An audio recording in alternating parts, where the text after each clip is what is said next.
Well, what we're looking at today is a lovely autumn lane.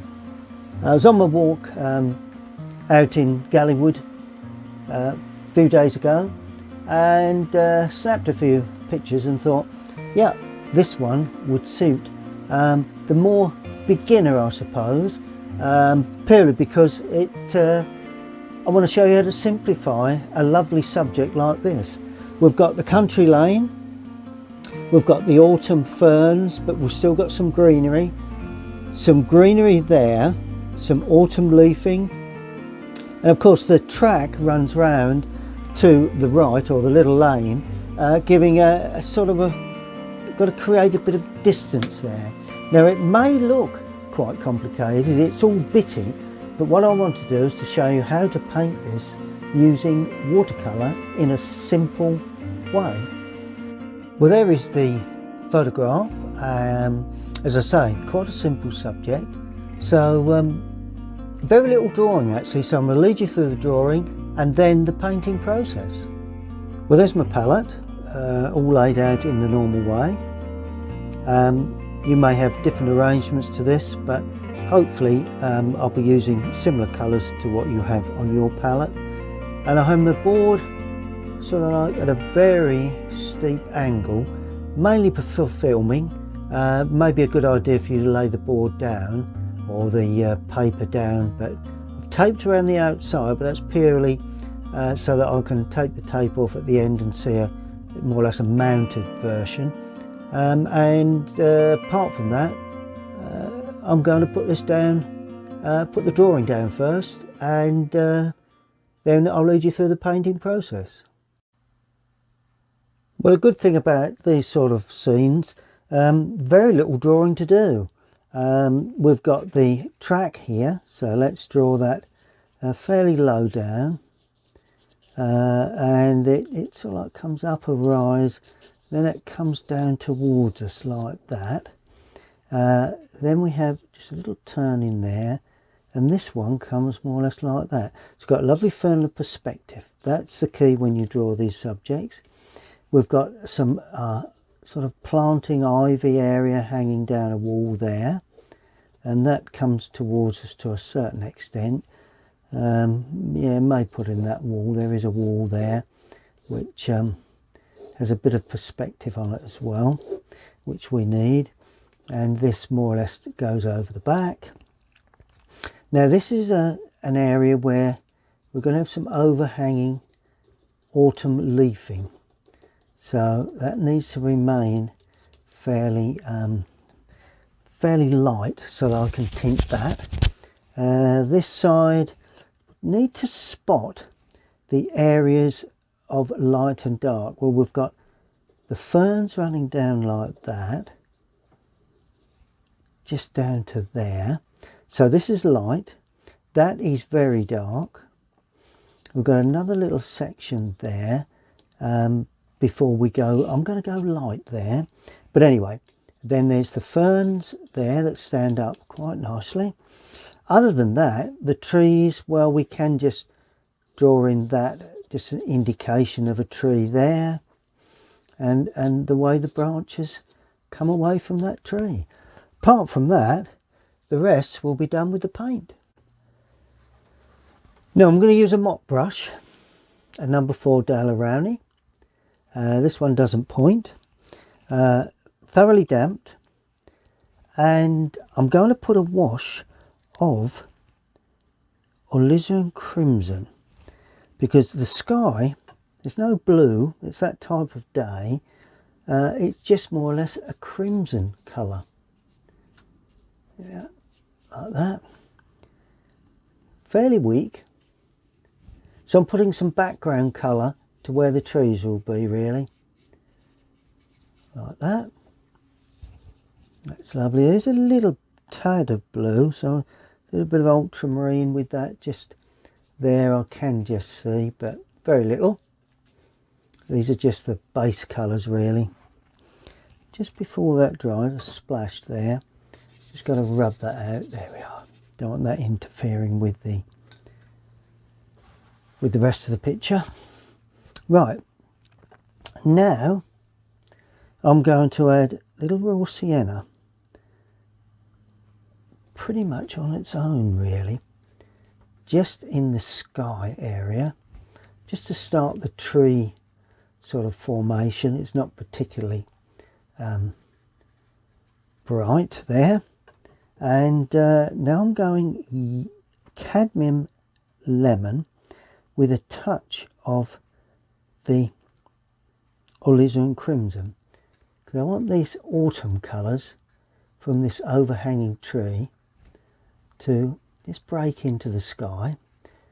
There we go.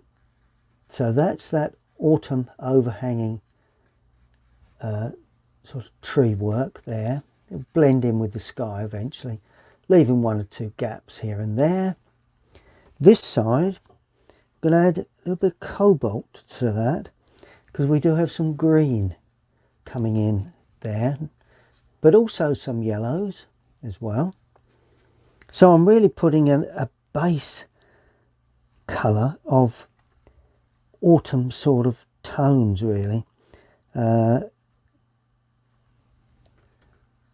So I'm going to add a bit more crimson now, because I want to get that sort of sense of tone on the autumn leafing. That's it. And this sort of tone is more or less the background to what we will have more in the foreground. Main thing is that you get the autumn tones going in, because this is the time to paint them in. And I'm going to go, right, that overhangs there, lovely. Right, now I'm going to go right into the distance with that, but I'm painting around that hedge. See how I'm working down, keeping it all damp, and I'm going to paint on top of the fern area. There's ferns there. And then I'm going to use a bit of light red in that, because we do have some lovely reds. Look at that. Lovely reds. Let's just bang those into the distance there. That's it. I wanted to standing up into that wooded area.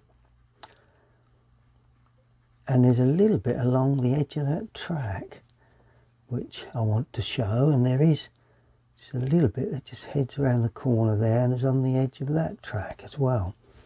There we are. A bit more solid red now, just to start. 1 or 2 little touches under there. There we go. Now I'm going to add Windsor blue with a touch of cad yellow. Could be any yellow really, because within this there is some nice sort of grassy touches, you know, greens. That's what I'm trying to say. A bit more greens. Oh, there's a lovely bit of green tucking through there. It's all about tones really, getting the tones of all these. Notice how I'm leaving 1 or 2 little patches of white. And of course, some of this green is then blurring into this background as well. Like that. Still damp. So this is going to be sort of like an impression of the scene that we've got. There we are. Just begin to dry, so I'll leave well alone. Right, in this centre here, we're going to go quite blue.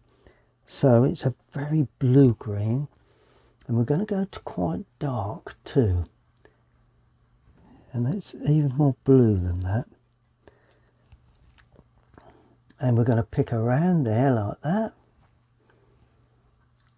Then we're going to have the overhanging autumn leafing. There we go. Just round the corner like that. And then we add a little bit more yellow to that to get another sparkle of colour there.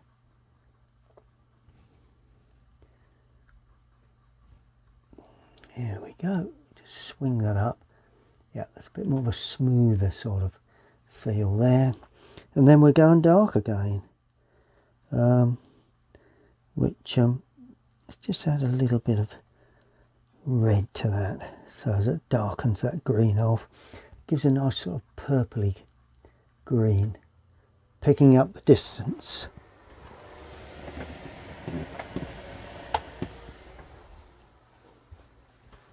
So we've got that nice bit of depth there, and then that picks up the tops of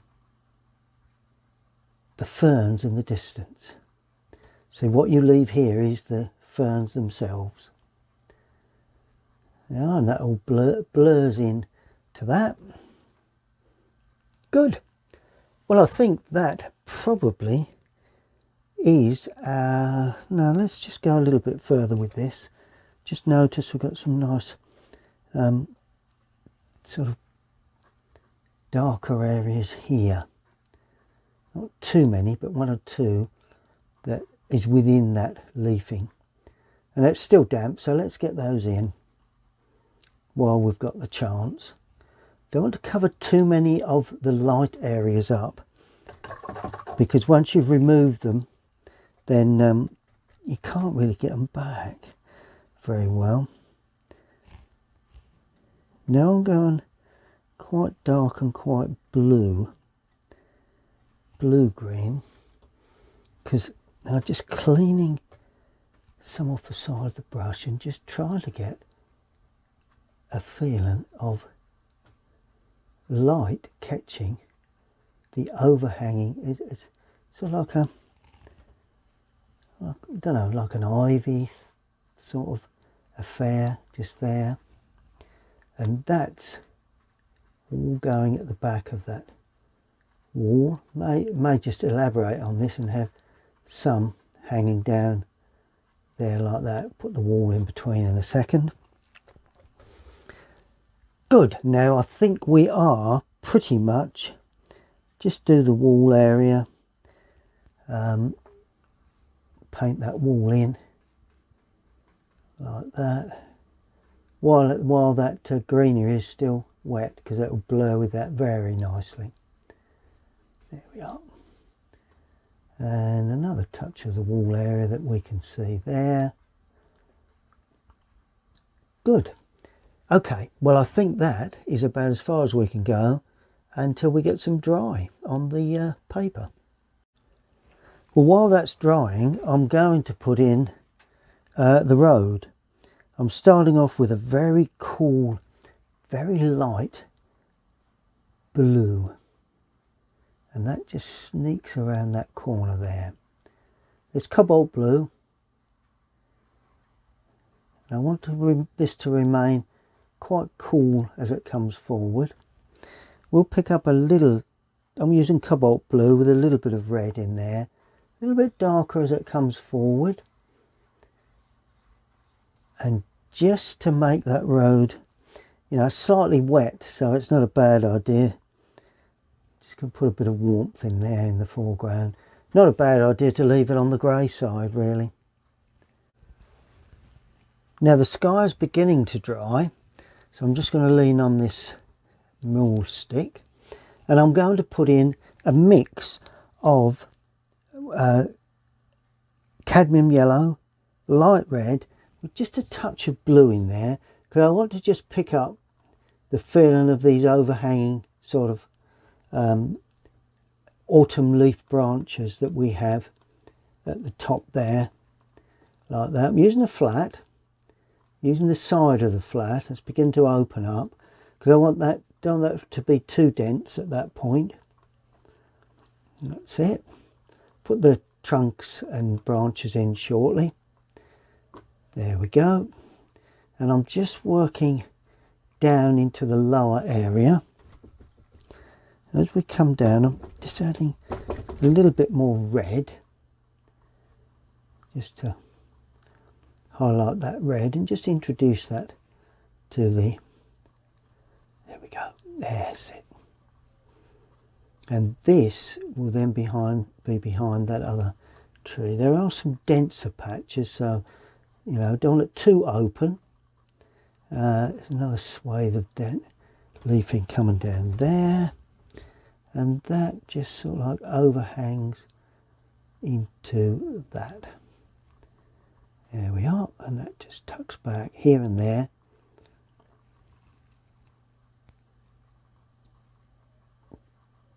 Good. So that's the start of the distant tree. Now I've added a little more red to that, and I'm using the side of the brush now. Still the flat, but I'm using the side of the brush. It's fairly open, but there is clumps of leafing there.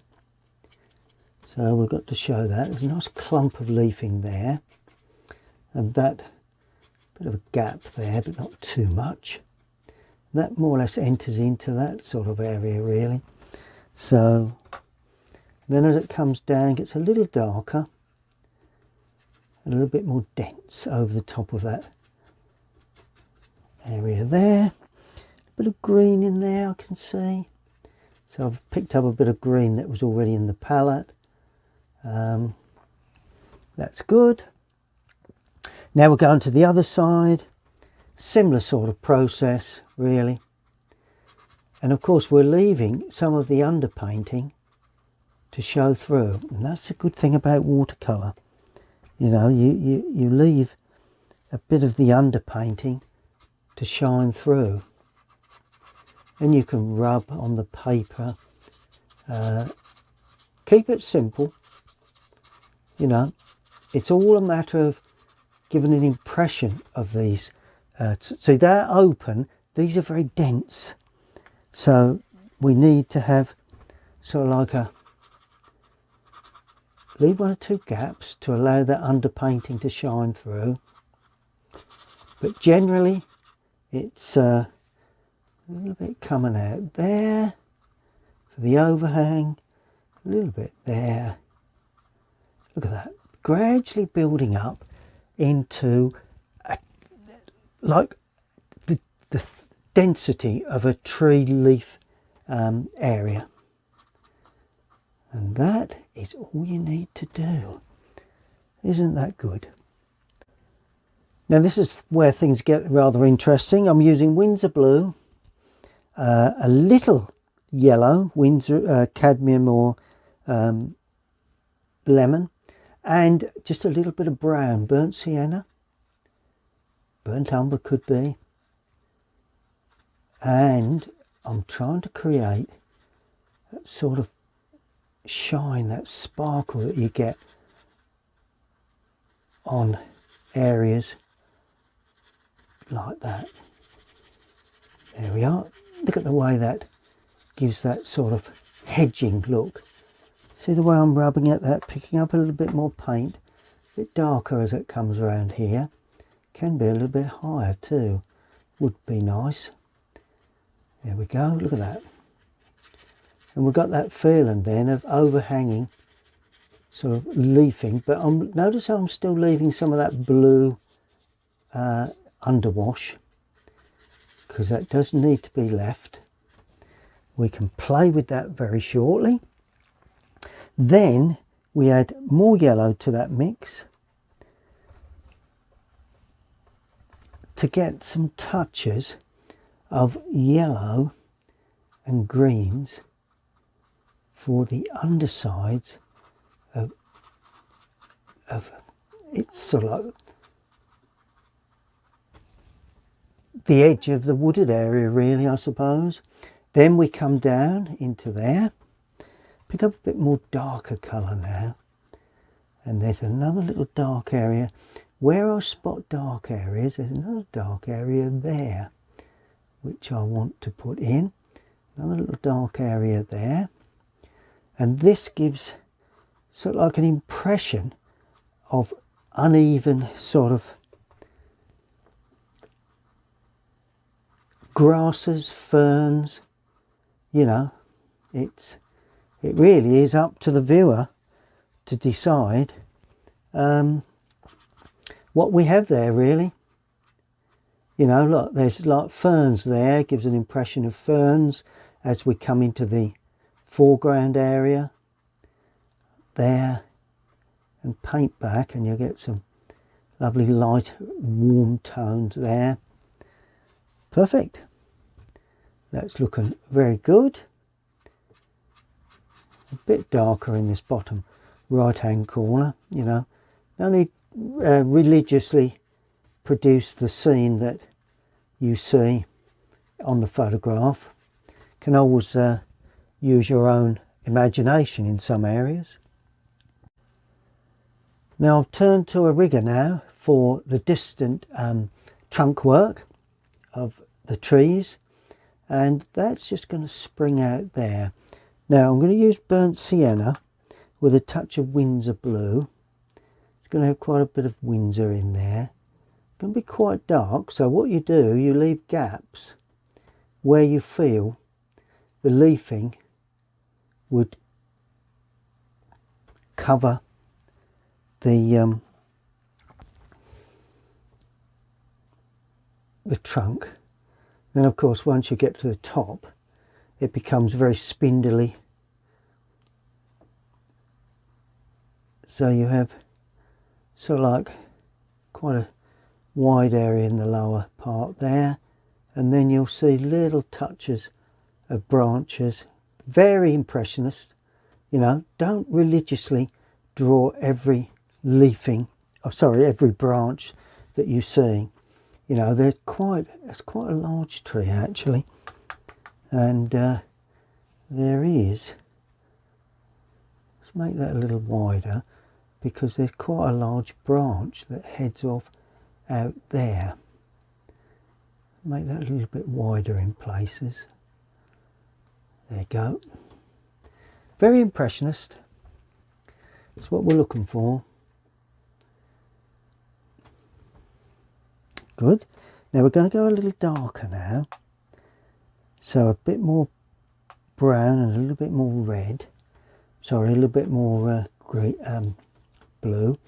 And we then see a trunk coming up here like that. And that then shoots off like that. The looser, I will say, the looser you are in one area, the looser you can be in another. Because the tighter you are in one area, the tighter you need to be in another area. Or when we've got a branch that just heads off out there like that. So we can see the branches coming away in the lower area, but as they get in amongst the leafing, you don't quite see them as much. There we are, look at that. And look at that. Yeah, they look pretty much like autumn trees to me, which is important that the artist thinks they're autumn trees anyway. What other people make of them, well, remains to be seen really. And now I'm adding more burnt sienna, and there's sort of like a tree here that gets lost a little bit in amongst the that area there. We'll give that a similar approach, I think. One or two little touches. There we are. Yeah, that's pretty much is what I'm looking for really. And you won't see all of the branches, and you won't see all of the trunk. That gradually goes up. There we are. Put one or two little touches in here. Look at that.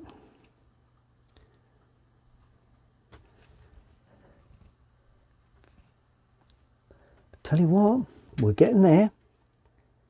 Be surprised how far off the finish we are.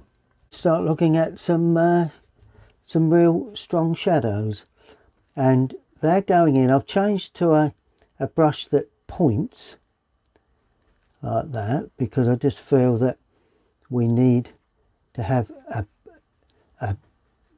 so like a pointy edge to indicate some overhanging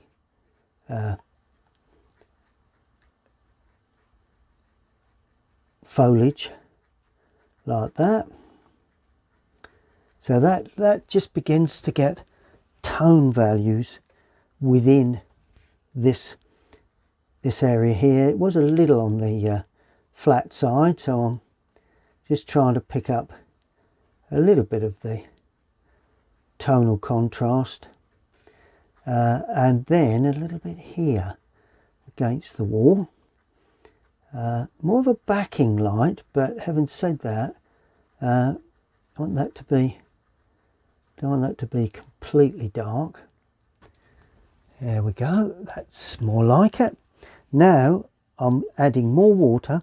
This mix is Windsor Blue with alizarin crimson. Now, where do we put this? Well, we're going to put it there just to darken up that little area where that tree sits. Just feel that needs darkening. Just going to put a little bit there. So I want that little bit of depth at that point. You have to be a bit careful when you do these dark areas, because you can soon go too dark, and then before you know it, you've spoilt the illusion of light, which and there is some dark shadow work from that overhanging leaf there. There we are. And with this I'm going to indicate some brickwork too. Then that tells the viewer that that's definitely a wall. There we are. Simple as that. Quite dark along the edge there. That's good. Let's just have some little dark touches just on the edge. There we are. So we can see a little bit of overhanging, so as it's not too straight on that edge. Brilliant. And then we have little dark touches there as we go away into the distance. A little bit of a dark touch there. A little dark touch there.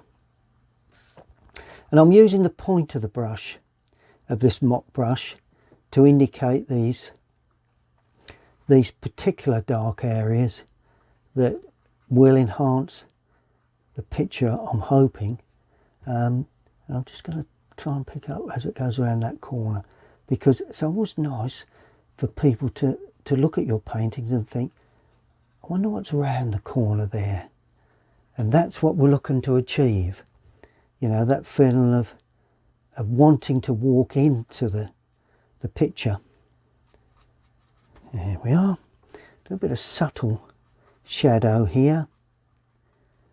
Very little dabs of light. Times I've overdone this shadow work, so you've got to be a little careful. Put some shadow on the outside there. So we haven't got any light there. There we go. Good. We're getting there. And finally, weak shadow, just in places. Just want some weak shadow on the trees. I've only got a small amount on the brush, because I want a little, there is an area of darkness there. It just picks up tone on the trees themselves. I think you'll agree when this completely dries that it needs a little bit of tone there. You know, the shadow wouldn't be particularly strong, but there is a little bit of shadow just to give a bit more form to those leaf areas there. There we go. And then we're going to have a little bit of tone here and there in that area. A little bit there. Some darker touches within that autumn leafing. Be very careful we don't completely remove all of that lovely feeling of autumn colour. We can soon completely overdo this.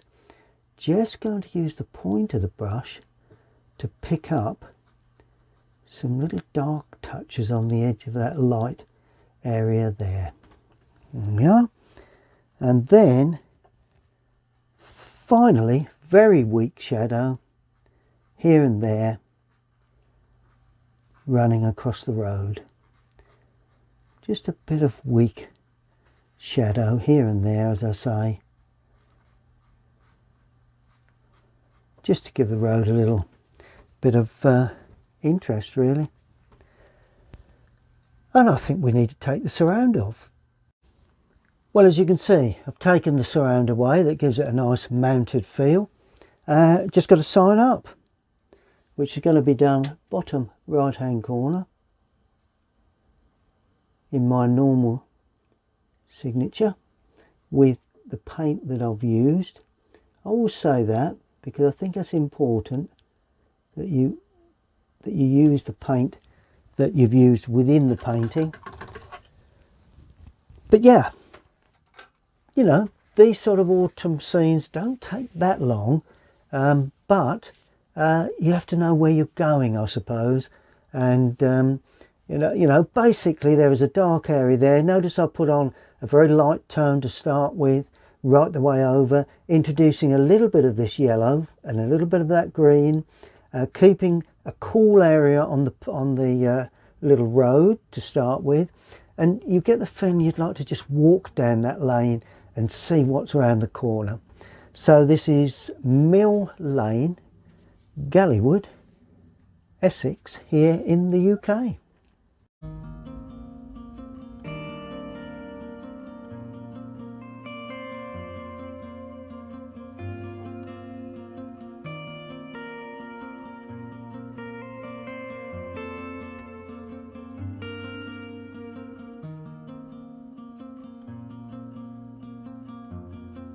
Well, there is the finished painting, as you can see. A lovely autumn scene, and if you've enjoyed watching, then please subscribe to my YouTube channel. Click the link bottom right hand corner and just have a go at this sort of thing. So that is an autumn scene taken from a photograph, and it has my own sort of touch on it, really, which is what an artist should do. Take care, happy painting, and we'll see you all again very, very soon.